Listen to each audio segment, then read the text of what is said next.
Julle die tema van hierdie podcast is: wie is die 144,000 uitverkorenes?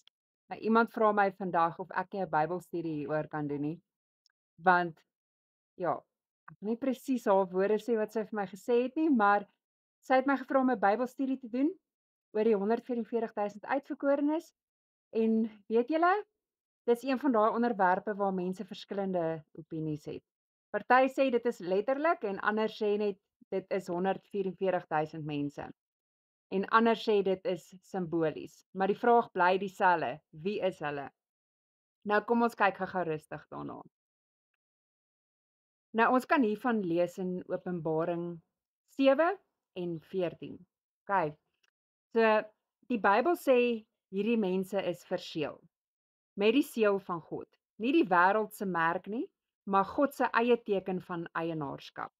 Hulle is syne. Hulle is afgesonder en niks kan hulle uit sy hand uitruk nie.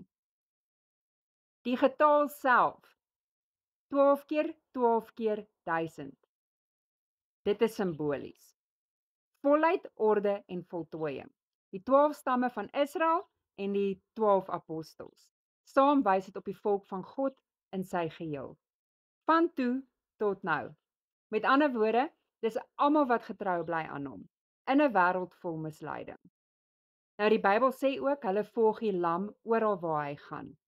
Dis nie net 'n prentjie nie, dit is 'n houding. Hulle leef met gehoorsaamheid, nie omdat hulle moet nie, maar omdat hulle liefhet. Hulle is rein in hul denke, hul geloof en hul bedoeling. Nie perfek nie, maar rein van hart. Want hulle het nie die wêreld gekies nie, hulle het God gekies. En dis dalk die eintlike punt van hierdie hele beeld. Dis nie oor tel nie, dis oor getrouheid.